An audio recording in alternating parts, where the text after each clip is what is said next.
That's a you problem, not mine. I don't give a fuck, not one, not two. Your mouth ain't written no rule. Don't go knocking on hell's front door. Then cry when it opens.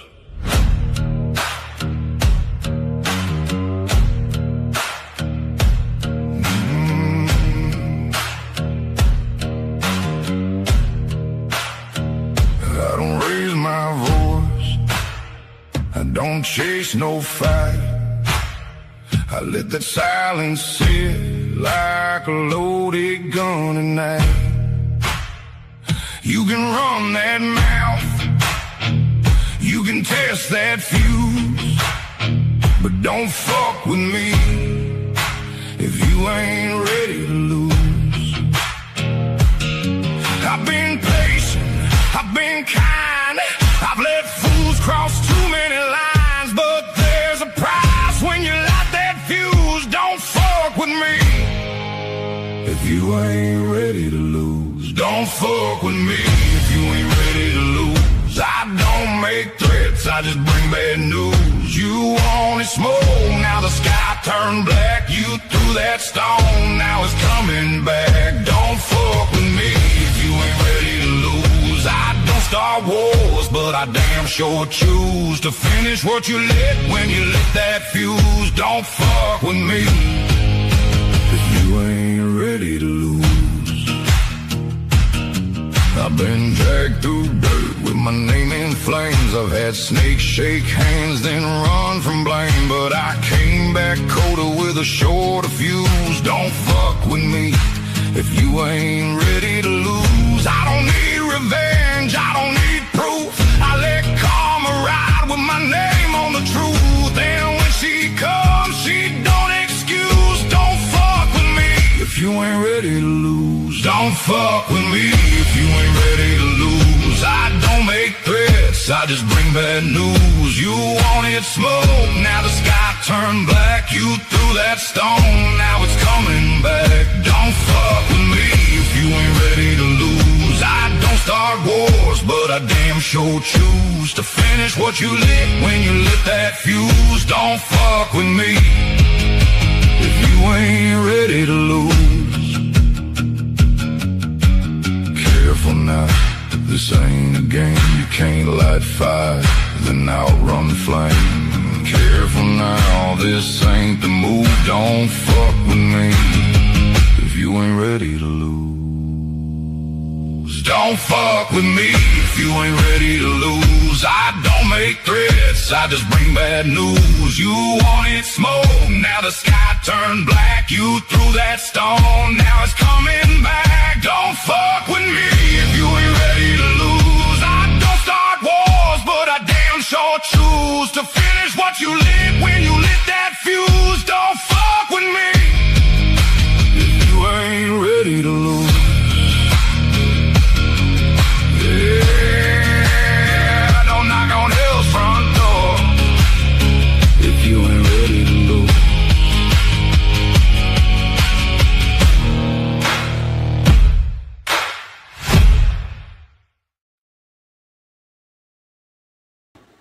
What's up, guys? It's good to see you tonight. Tonight on Tattooed Rebel, we're talking about the Pollock sisters.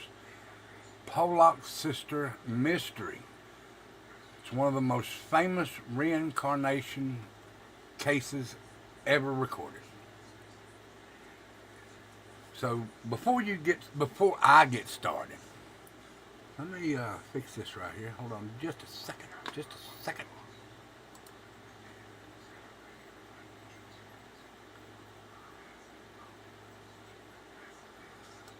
Y'all hit that like, you hit that share, and you hit that subscribe for me. It'd be very, very much appreciated. Very, very much appreciated. Let me come in and say hello to everybody.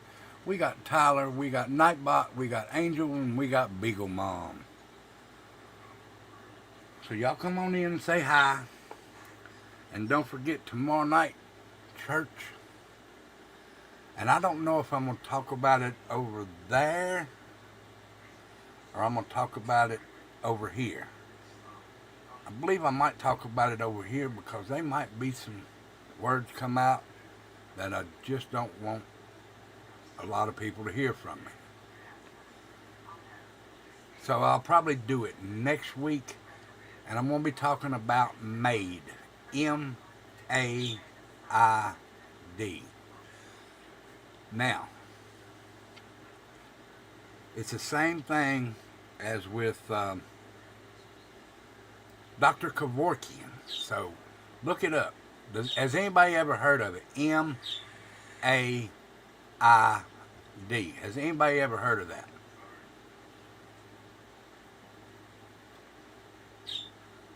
Me and Angel just heard about it today. And we'll go look it up. It's M period A period I period D period. It is it's the same thing that if you remember him, Dr. Kevorkian done and was reprimanded for it, which was great that he was reprimanded for it because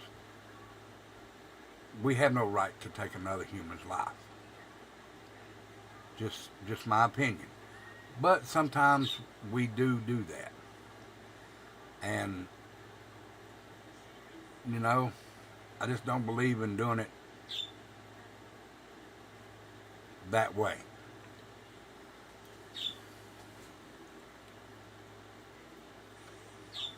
Five people in here. 9 mics. Y'all come on in now. Trendy Bear, come in here and say hi.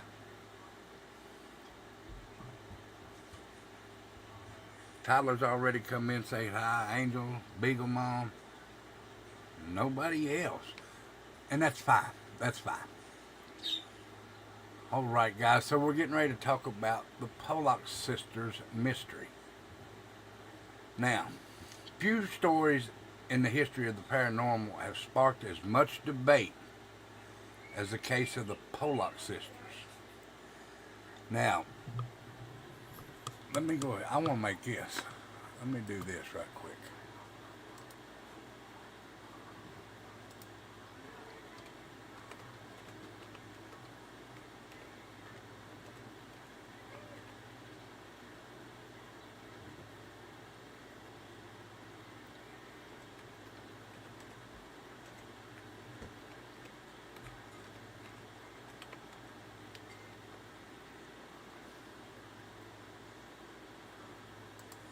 All right, I have put a poll in chat.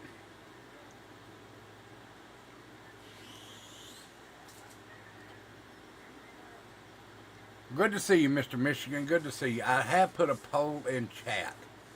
And I want y'all's opinions. I want to know. And I'm going to leave that poll up the entire time as we go over the Pollock sisters. Now, I will... Let me get the, where'd it go? Hold on. I'm going to put it right there.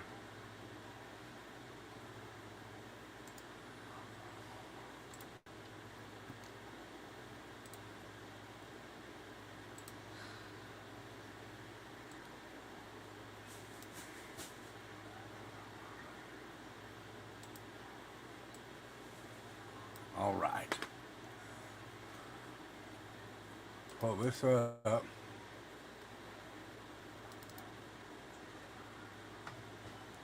Let's let it open.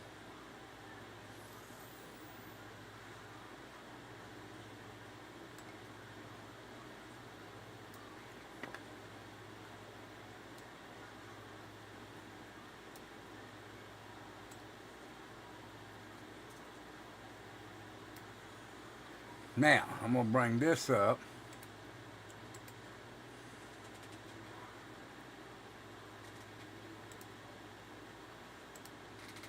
And share this with you.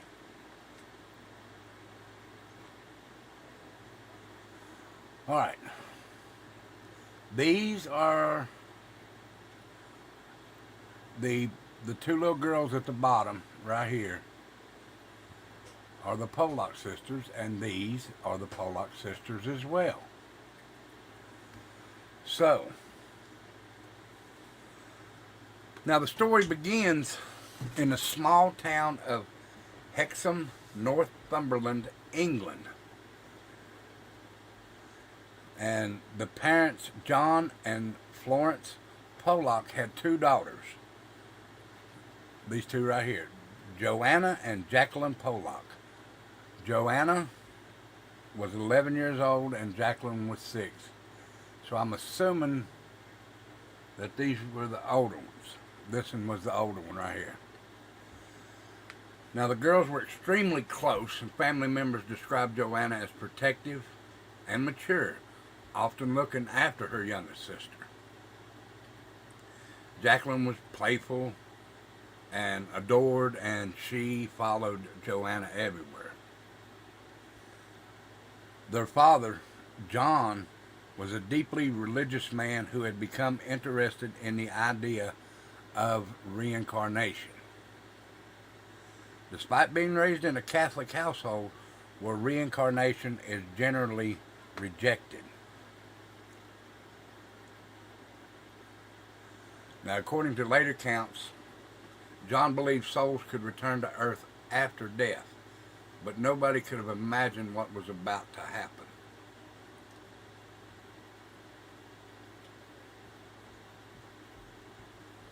Now, on May 5th, 1957, it was a normal day. Everybody got up, got ready for church, and went to church. Church went normal. And after church, Joanna and Jacqueline was walking to church with a friend. I'm sorry, I got ahead of myself. They were walking to church with a friend.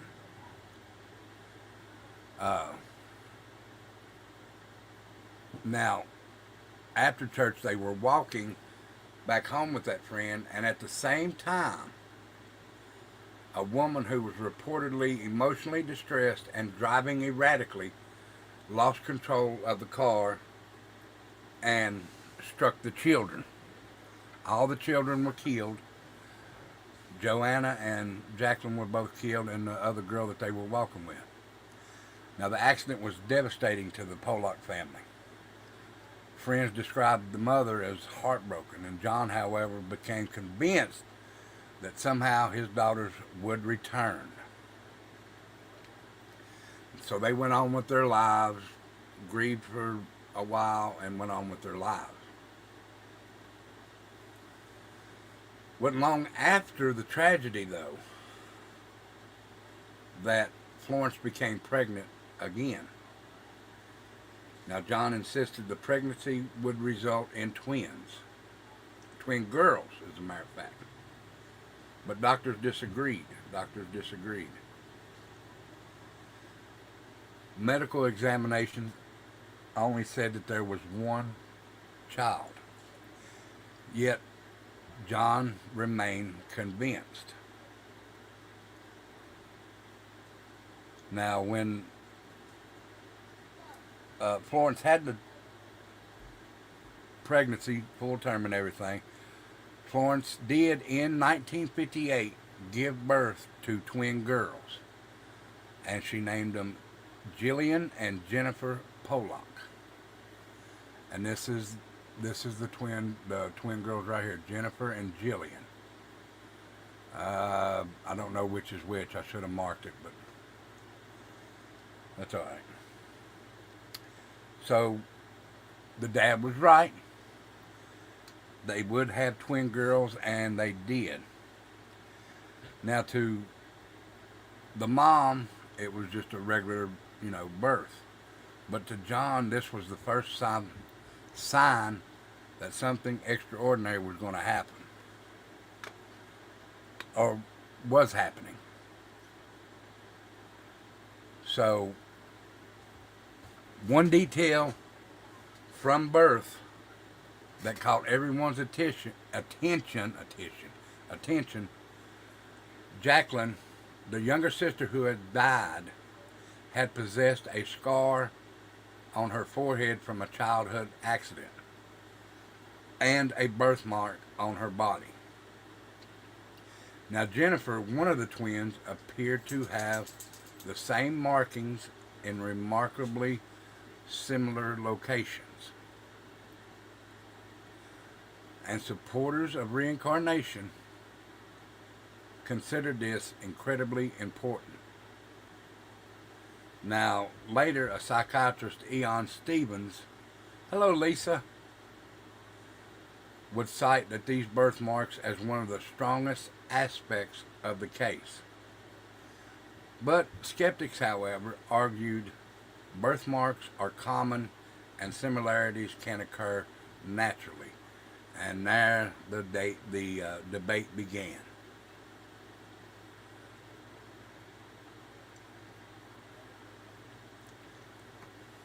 So, as the twins grew older, odd events reportedly started occurring. According to the parents, their girls were shown toys that had belonged to the twins or the two girls that had passed in that accident. And the twins immediately identified them. Immediately. One reportedly recognized the doll and called it by the same name previously used by the deceased sister. The parents claimed the twins had never been told about these toys, had never been told. And believers saw this as evidence of memory surviving death. Now,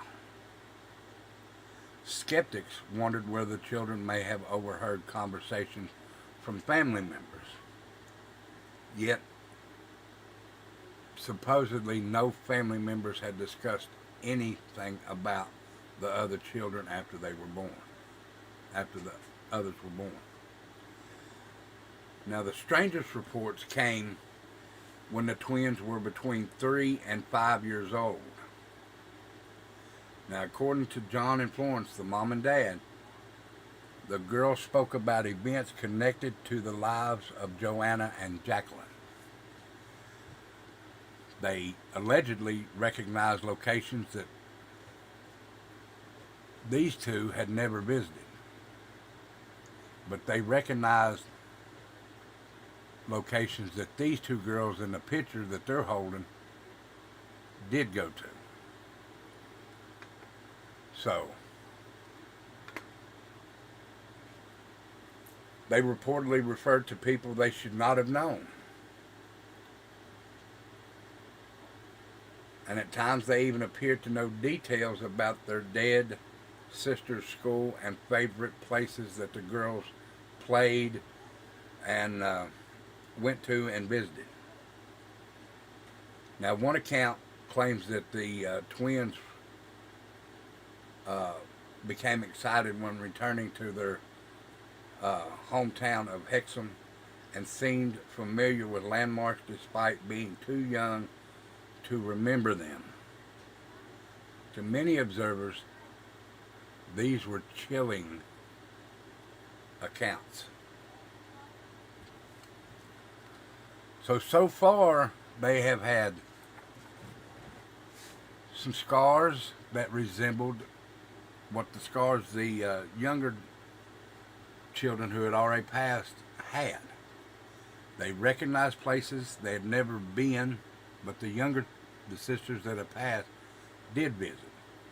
They got excited when they visited their hometown, the younger sister's hometown, and they knew people that they shouldn't have known. So, is that a reason to say that the older girls were reincarnated from the two deceased girls? Is that reason enough? Would you say that that's reason enough?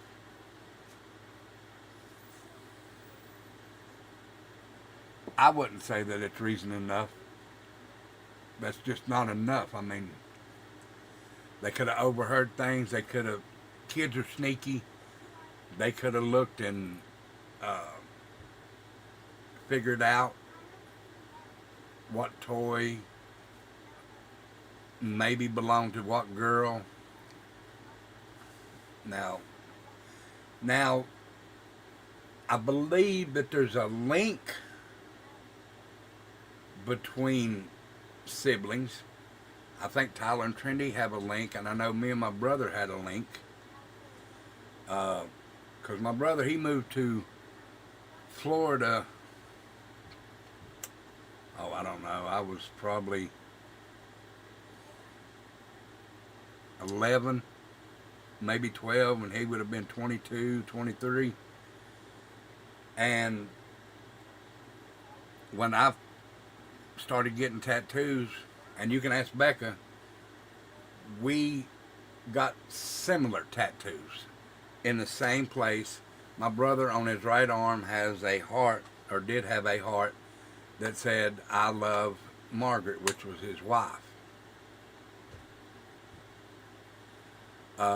I have a tattoo of a brick heart on my right leg that says, "Break this one." Now, my brother has the same tattoo, or I have the same tattoo on my arm, same arm, that used to say, "I love," and it was a girl's name. I colored it in. It's a complete color in. Now, my brother has his was a steel plate heart that says, "Break this one," on his right leg. And there's plenty of other tattoos we've got. Plus, we look alike, but that's genetics. So, I believe there's a link between siblings. I'm not saying that they're. It's hard to explain. It's hard to explain.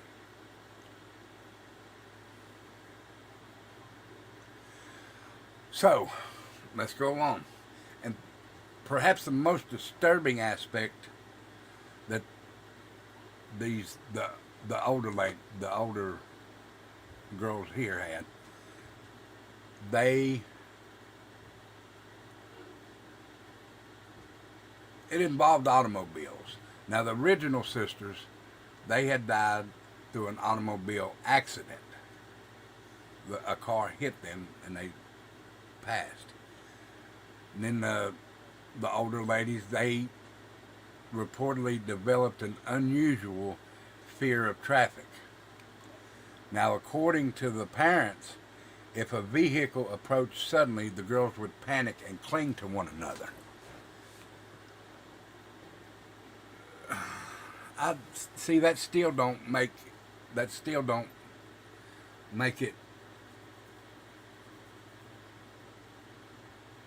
to where that's enough evidence to make me believe that reincarnation is real. But the dad recalled that one morning they were out walking and this car come close to him and he heard the girls screaming, "The car is coming for us." And researchers later documented reports of recurring nightmares involving car accidents. I mean, if you're in an accident, you're going to be scared. I admit that. I used to be sort of afraid of 10 speeds because I had a real bad accident on a 10 speed. I think I was about 19 or 18 or 19, and I was going down a hill pretty fast. I was probably hitting 50 to 65 mile an hour, and I went around a corner, and like a dummy, being young, I had on shorts, I had on a tank top, and I had on flip-flops riding a bicycle. Now, when I went to go around a curve, my left flip-flop caught the asphalt and flung me off the bicycle. And it flung me into 2 flips sideways. And then I landed face first down on the asphalt. And I slid, they measured it, was 28 feet 4 inches on my face and my belly and my knees and the tops of my feet. It took them probably about 3.5 hours to dig every little gravel, rock, pebble, piece of asphalt that was buried in my skin. I looked like I'd been in a car wreck and just smushed by a car. But I wasn't. I got hit by a asphalt truck, it seemed like. But yeah, that was very, very, very painful.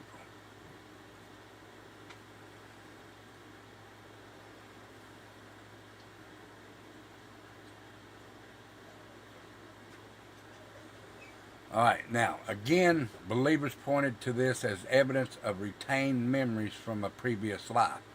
And skeptics noted that children often absorb family fears and trauma. If that's true, that I don't believe that now. The reason I say, that is because I have a fear of uh, flying. I have a fear of drowning. I can swim, but I still have that fear.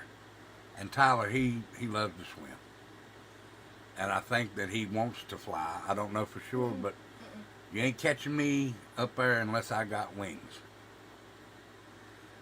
So, now all this started gaining attention, and it attracted worldwide attention by Dr. Ian Stevenson.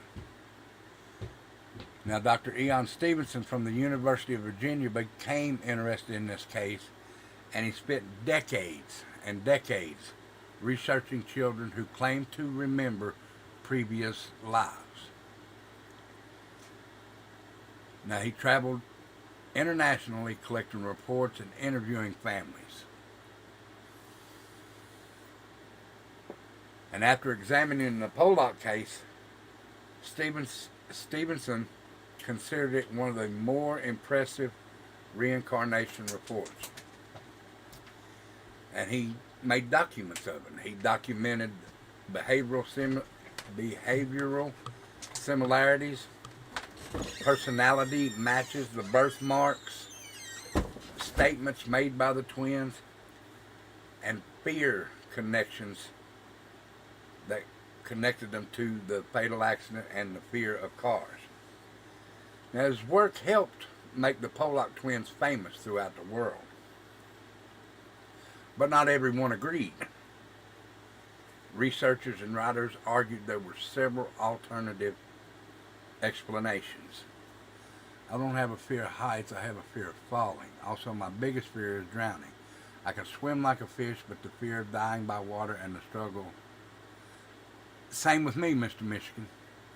I do have a fear of heights, but I have jumped off the top rope in a wrestling ring. I've been body slammed, and that's, you got to go up high. I've been backflipped. Been thrown out of the ring over the top rope. So I don't know if my fear of heights is to the extent to where it's not too high off the ground, or if it's just way up in the air in an airplane.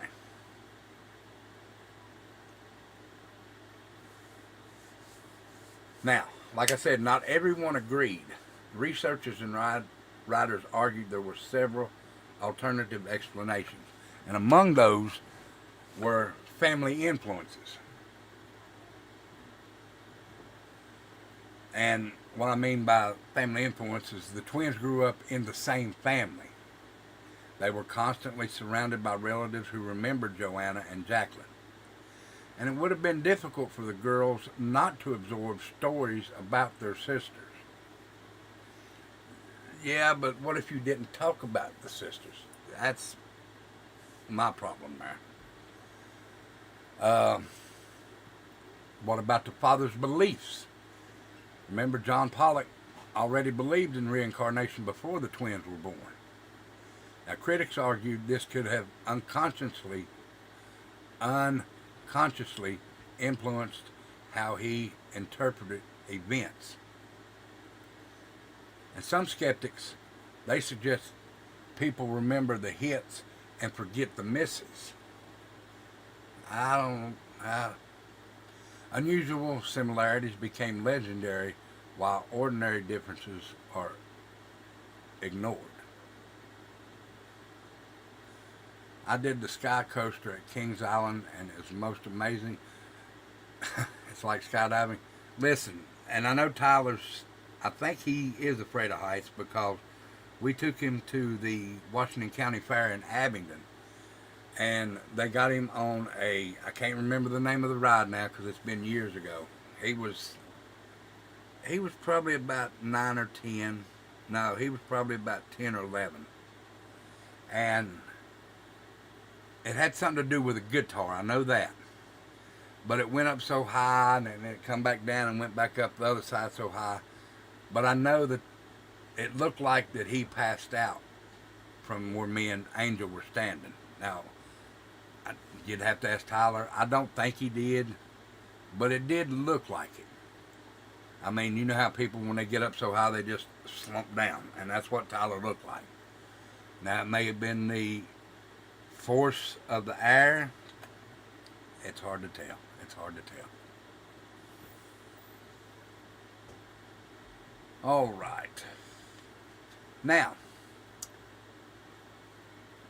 the father's beliefs. Yeah, he did scare the crap out of Becca.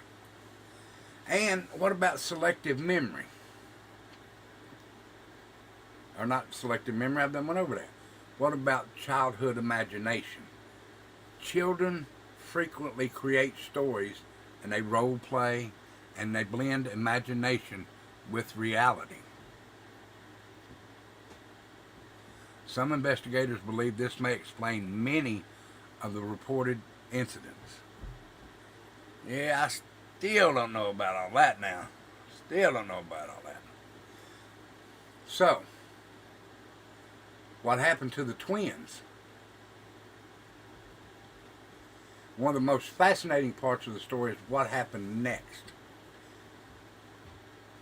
Now, I've heard this, and I've heard this, and I've heard this, and I've heard this. So, I'll read this, and then I'll tell you what I've heard. One of the most fascinating parts of the story is what happened next. At around age 5, the memories that they had and the memories that they were seeing and remembering started fading. They started talking about their past. They started talking about previous lives. The unusual statements became less frequent. Eventually, they seemed to forget everything. Now, I have heard this. And if I'm wrong, and if anybody else has heard this, please let me know in chat. But I have heard that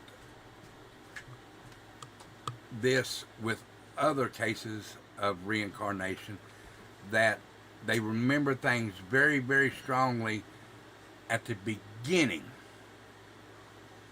But as time goes on, the memories of those things start to fade. And it does have a name. I just can't remember what it's called.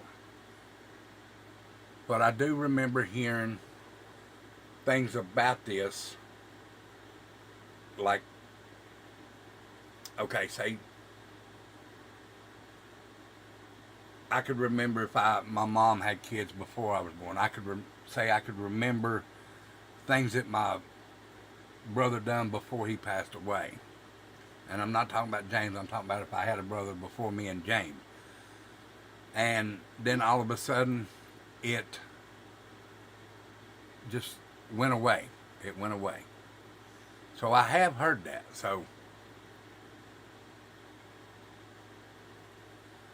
now this pattern has actually appeared in many other alleged reincarnation cases where supposed past life memories fade during childhood. And the two girls that's in this picture, right here, Jacqueline and, oh my goodness, Jacqueline and, what was the other one's name? Gillian. Gillian. Lived normal lives. They grew up and lived normal lives. Now, sadly though, reports indicated that Gillian later passed away in 2002 at the age of 44. And Jennifer has largely stayed out of the public, the public spotlight, and little verified information about her current life is publicly available. Now, various documentaries and interviews have included the twins discussing the case over the years. So I might go look and see if I can find one. But now the biggest mystery of all, even after decades, nobody has been able to explain every aspect of the Pollock case to everyone's satisfaction. Now believers ask, how did the twins know the details they were supposedly never told? Why were there matching birthmarks? Why did the personalities seem similar to the sisters that had died before? And why did they fear cars? Now, skeptics ask, were the memories influenced by family conversations? And did John Pollock unintentionally shape the narrative of the kids? And were the similarities exaggerated over time? Are the stories less mysterious than they first appear? But the truth remains uncertain.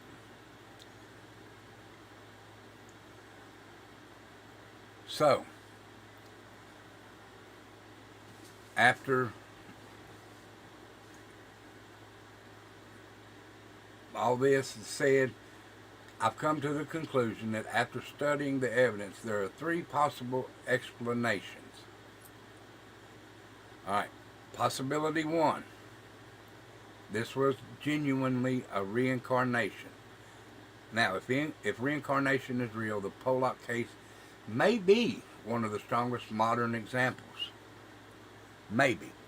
Because the twins displayed similarities, displayed the same fears, displayed some of the same memories, and the physical marks that many researchers found difficult to dismiss. Now, possibility two. The twins may have absorbed information from family members without realizing it. Now, what I'll say to that is they said that they started losing the memories around 5 or 6 years old. Now, I do know that, well, I don't know for a fact, but what I've seen and what I've heard from studies is that kids can absorb information into their bodies, into their minds, and that could play along with it. Now, children are remarkably observant and can unconsciously adapt behaviors and memories that's shared around them. So, here we go with possibility number 3. What if it's a combination of both? Some people believe the case may involve a mixture of coincidence, family influence, and unexplained phenomena. This middle ground explanation remains popular among researchers.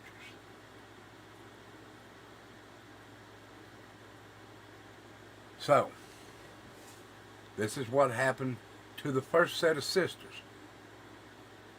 Joanna and Jacqueline Pollock tragically died in 1957 car accident while walking to church.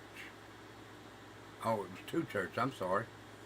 Their lives ended suddenly, leaving behind a grieving family and a mystery that would become known around the world. So, you have a tragedy that happened in 1957. Your two children died. You are the mother of these two children that tragically died in an accident. And it's not even a year later, you have another set of twins. Wonder, and I'm just wondering, I don't know if this could happen for a fact, but what if the tragedy is embedded in your mind, body, and soul so bad that it goes in to the mind and the body and soul of your newborn children that's coming out in 1958, not even a full year since the death of your other two children. Could that be a possibility? I don't know. Now, whether their souls moved on to another existence or were reborn as the twins or simply became the center of a remarkable family story is something that nobody can prove. Now, where are the twins now? Gillian Pollock died in 2002 at the age of 44. Jennifer Pollock has lived largely outside the public eye, which that would be the best thing to do. Now, the case continues to be featured in documentaries, books, podcasts, and discussions about reincarnation. So, the question remains unanswered. Were Gillian and Jennifer simply twins born after a family tragedy, or were Joanna and Jacqueline somehow given a second chance at life?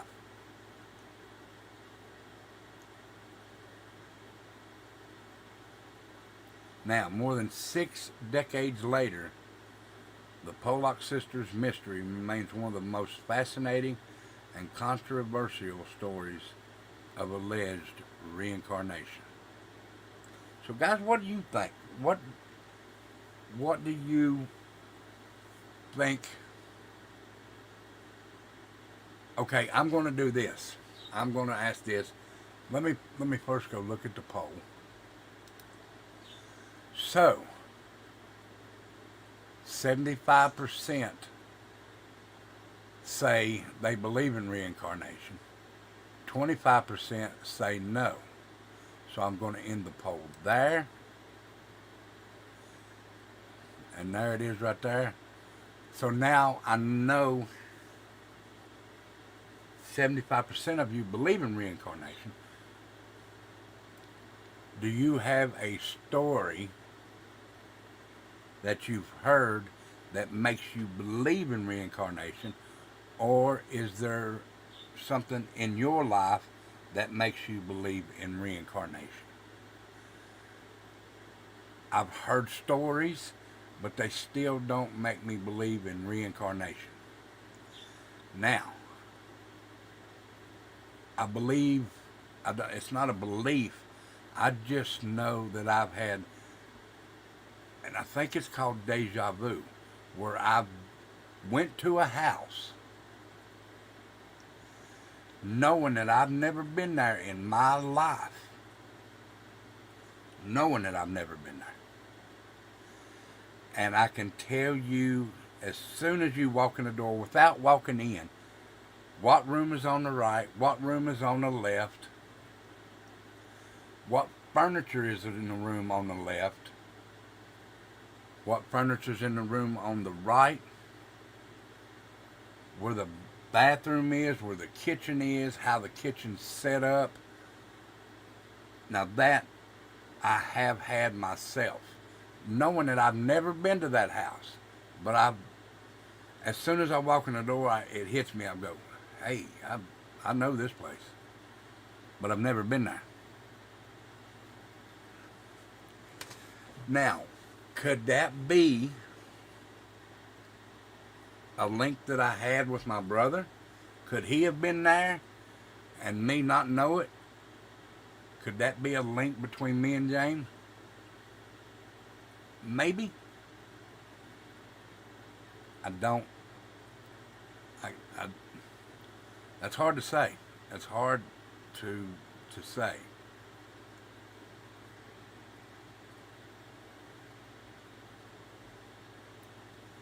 So let's have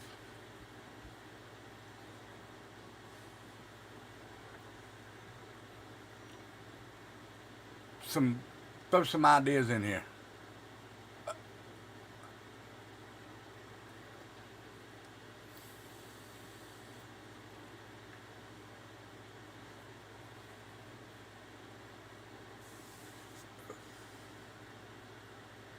Okay.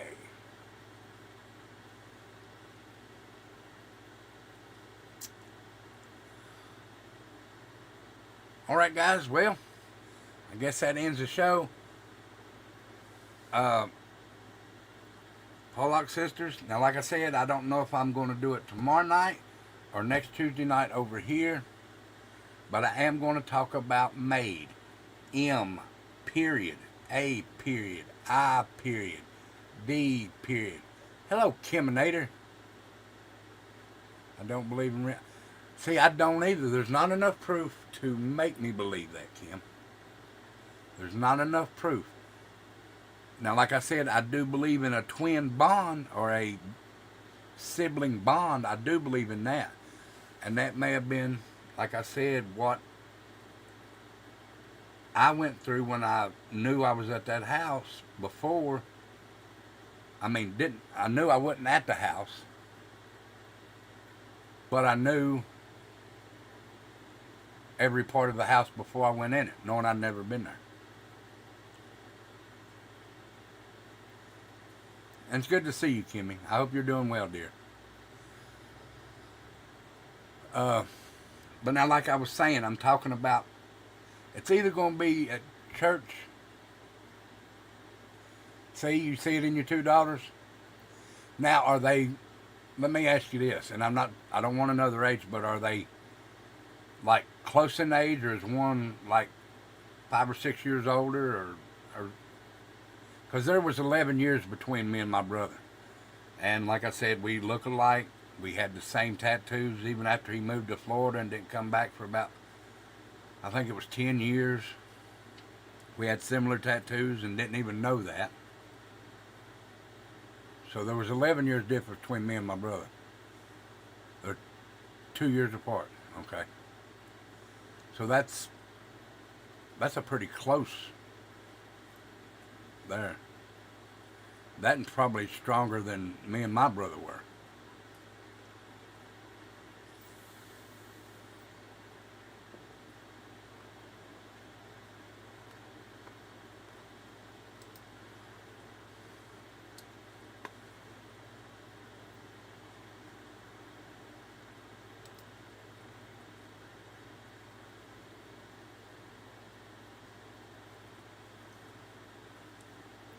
Now, I never did think we sounded alike, Angel. I may be wrong, though, but I know I've heard my voice and I've heard his, so.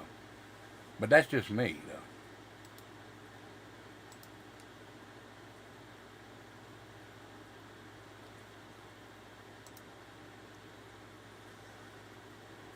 All right, let me get this back up here. All right, guys. So, like I was telling you, it's either going to be tomorrow night at church or it's going to be next Tuesday on this channel. I might put it next Tuesday on this one because I've already got church set up for tomorrow. But it's called M. And I'll just write it in here. This is what it's called.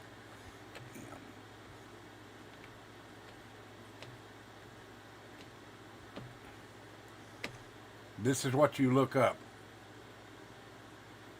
And I didn't know nothing about this until today. And it is upset me so much. Um, because, like I said, if anybody remembers Dr. Kevorkian, it's the same thing that he was doing, but it's legal now in 10 states, including Washington, D.C. That's what was on the thing that I seen, and I'll bring it up too if I can. I think I did save it, but it's ridiculous.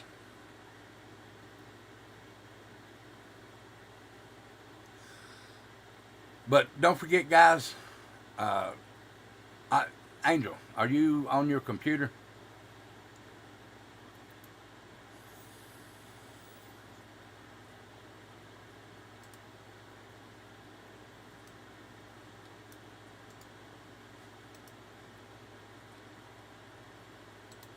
All right, hold on a minute. I'm going to get Angel to come up and tell you what's going on for the rest of the week. Angel, I sent the link to you in your Facebook chat, our Facebook Messenger. So come on up, and I will give you the floor to tell what is going on. But guys, I hope you did like the show today, and I appreciate each and every one of you for coming. But that's the Pollock sisters' story. Now, like I said, there was not enough evidence to prove to me that there is reincarnation, and it's you got to have more proof than that. You got to have more proof than that.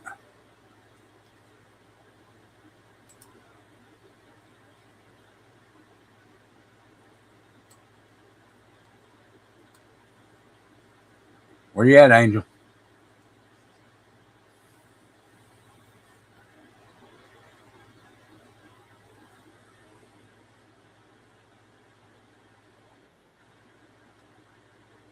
All right. All right. All right, Angel. Tell them what's going on the rest of the week, okay?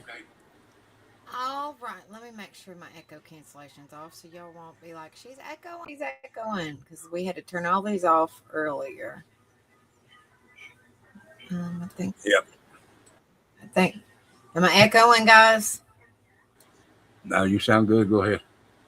Okay, so let's see. Today's Tuesday, so tomorrow at 8 p.m. Eastern, we're going to have church on White Trash Family. White Trash Family 2229. If you haven't subbed up, please do so. Then let's see, Thursday at 2 p.m. Eastern on White Trash Family, we're going to have a call-in request show where you request whatever song you want played and whoever you want it dedicated to. And then let's see, Friday, 5 p.m. Eastern is 1990s to 1999. Bring your own music bonfire where there will be a special guest. Rebel will be there, but there will also be a special guest. We don't know who it is, so you'll have to come over and hang out with us. 5 p.m. Eastern. Uncle Cletus. And then Friday night at 9 p.m. Eastern, I'll have karaoke on my show. Saturday night, 5 p.m. Eastern, we have the Eagles concert. And then we spin the wheel and see whatever the wheel lands on, who the next concert will be for the next week. And then I have karaoke at 8 p.m. Eastern on Saturday night. And then Sunday, we have church at 2 p.m. Eastern on White Trash Family. And then we have church at 8 p.m. Eastern on White Trash Family. Monday, we are off. Tuesday, I have a call-in karaoke show, just like I did today. And it was a little crazy, but it was fun. Mr. Michigan. Anyway, and then we have 8 p.m. Eastern, just like right here on Rebel's channel, where he will cover, what did you say it was? M-A-I-D. I'm going to be covering M-A-I-D. Made. He's going to be covering M-A-I-D. I don't know what that is. But anyway, so Yeah, you'll you have do. to come over. I do, but I Yeah, don't I know. extend is what I'm saying. So y'all have to come over here and They'll be like, Maid, okay, I'm gonna go over there and listen. Yes, exactly. That's what we want you to. Come over here and hang out with us and listen and put your opinions in. That's what Rebel wants you to do. So come on over and hang out with us. And I think that's everything for a whole week. Yeah, that's everything. So y'all come over, check us out tomorrow for church. And like I said, in no way, shape, form, or fashion am I a preacher. I just read the Bible and I tell you my perspective on what I've read. And I don't call myself a preacher, and I'm not one. The man next door, Mr. Chad Bance, is the preacher, and that's who we have at 2 p.m. here on Sundays, and then my show is at 8. So y'all come over and check it out. But guys, be good and stay safe. Have a good one, and I will see you tomorrow. Y'all be good, stay safe. Much love and respect. Thank y'all for being here tonight. Y'all be good.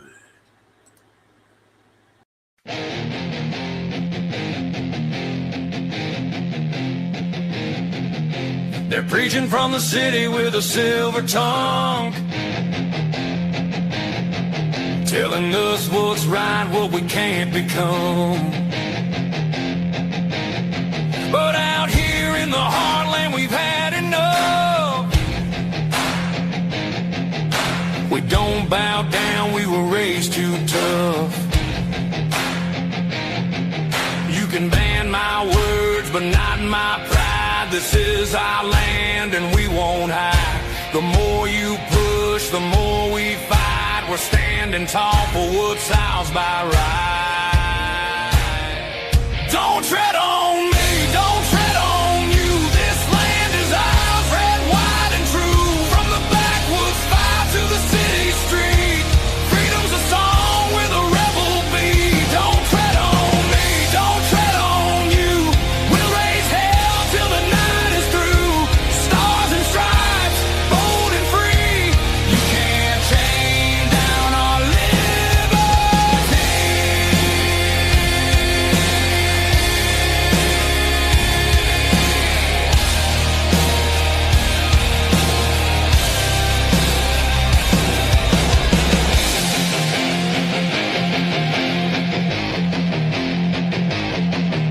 They cancel our voices, they shame our songs.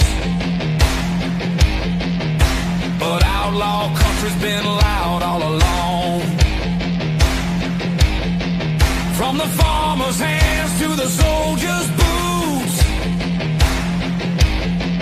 we've planted pride with deep down roots. You can take my job, but not